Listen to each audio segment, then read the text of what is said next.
कदाचित् कालिन्दी तटविपिन संगीतकरवो मुदा भीरी नारी वदन कमला स्वाद मधुपा रमा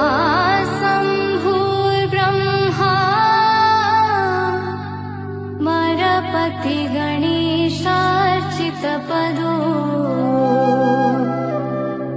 जगन्नाथ